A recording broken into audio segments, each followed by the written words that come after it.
You always get them people that look to somebody to ask for advice or ask for help. My dad was that man. That's what he was to me, to our family. He was like the gaffer, as it says on the bench. Whoever he met, he had an impact on. He was everything to me. Tell me about this grave, because it is spectacular, and this bench, I love it. Why was it important that you went big? You say when it happened, obviously you feel like you're going to be sort of there every day of your life, don't you? You feel like you're never going to leave the cemetery. And I remember when obviously he was first buried and everything, you obviously don't have a grave straight away. I just thought to myself, I'm going to be here every day of my life. I can't just stand here just looking at this, and thought we need somewhere to sit and chill out and relax. And thought when, you know, in the summer, I had these daft ideas about I'll come down here with my little boy, because he was 12 days old when my dad died. So I used to think, oh, in the summer I'll come down here with him and we can have a picnic with Grandad. You have these stupid thoughts. So I needed somewhere nice that we could come and sit and chill, and that's how it really started. Your dad died in 2016 of a heart attack. How much, not just in the short term, but in the long term, do you think that impacted your career?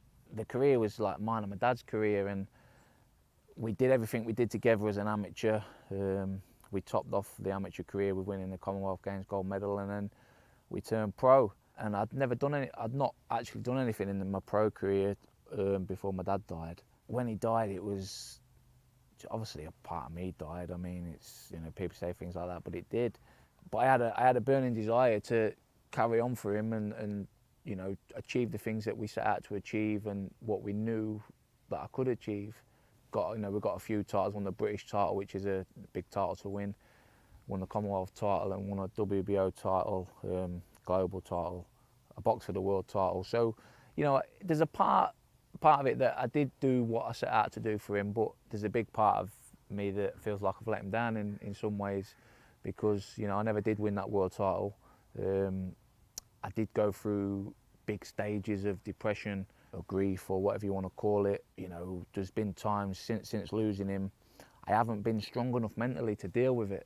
To lose someone in such an unexpected way, were you ready at all for that? No, I wasn't ready, no. I remember the day he had a heart attack, I was actually in Manchester training, and I was actually on the way home, and I'd been on the phone to him literally an hour before. About an hour later, I got a phone call come through off my mum, and she said, go to Lincoln Hospital, your dad's collapsed. I mean, when I got to the hospital, he had just come out from having his stents and everything else, and he was okay. You know, he was okay, he was talking normal.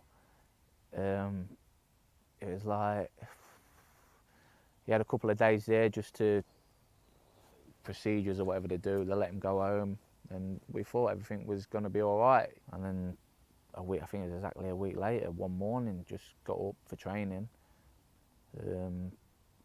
My dad wasn't up. It was like, I thought about it, and I thought, Dad's not up, that's a bit strange. Didn't think anything of it too much, but I said to my mum, I said, Dad's not up. In my head, I knew in my head something wasn't right, and I wanted to go upstairs to his room and see where he was, but I bottled it, I'll be honest. And I said to my sister, where's Dad? I said, why ain't Dad up? And I stood at the bottom of the stairs while she was going up there. I just knew what I was getting, like what I was waiting for. And obviously she just screamed, and I ran up the stairs, and there he was. Do you ever think about grief as like a concept? Yeah, I always do. I change my opinion on it all the time, to be honest. I try and sometimes pretend to myself that I'm over it. Sometimes it comes and it puts me in bed. Sometimes it makes me go to the gym and train twice as hard. It's weird. Sometimes I'll be in a great mood. I'm in a happy mood. I'm in a motivated mood, and I'm on the way to the gym, and I'll put a certain song on, and I'll be driving to the gym and I'm crying, and it's like I'm still in a good mood, and I'm still going to go to the gym, and I'm still going to train hard, but yet I've got this song on that makes me cry, and I'm crying, and I sometimes think, why do you do that to yourself? Can I pick up on the the motivated thing, because I think a lot of sports people have kind of spoken about how their grief does motivate them, or they want to make someone proud who they've lost. What do you think to that? No, it's definitely can help. As I say, it's motivated me over the years since losing my dad. There has been times it's really motivated me, but then there's been times it's crippled me as well. And you know, I can't even get out of bed, let alone get to the gym, or let alone just go on with life. So, but I think that can be a lot down to the individual as well, being mentally strong. Have there been any times in your career where you felt you really needed your dad since he died, or really like triggered? Every day, you know, every day. I've always looked up to my dad. He's always been my hero. Even back when I was a young kid, I remember going training. I used to look at my dad and think, oh, my dad's watching it, my dad's proud of me.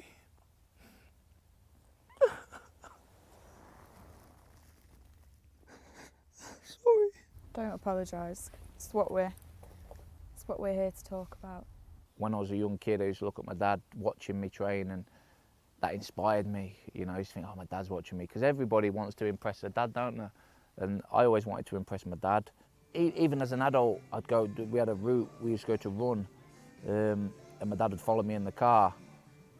And even, I was 25, 26, 27, and I'd try and get a little bit quicker, just to please my dad, to see my dad smile. And then when I boxed, getting out of the ring, seeing my dad smile, and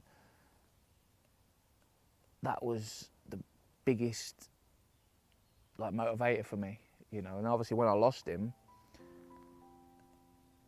that kind of went, you know, he's not there anymore. You know, I had to do that run on my own. You know, when I got out of the ring, he wasn't there. When I walked to the ring, he wasn't there. Now I'll be on my own in the gym and I'm struggling, I'll say it to myself, come on, Carl, your dad's watching.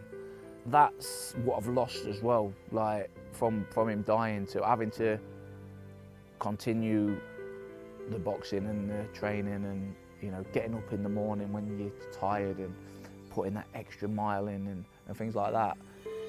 That's been hard, because I always had him there from being a 10-year-old when I first started going to the boxing gym to being 30 years old. I always had him there, literally 95% of the time he was there. So that was a big thing to deal with, and it still is hard for me to deal with now to this day, really.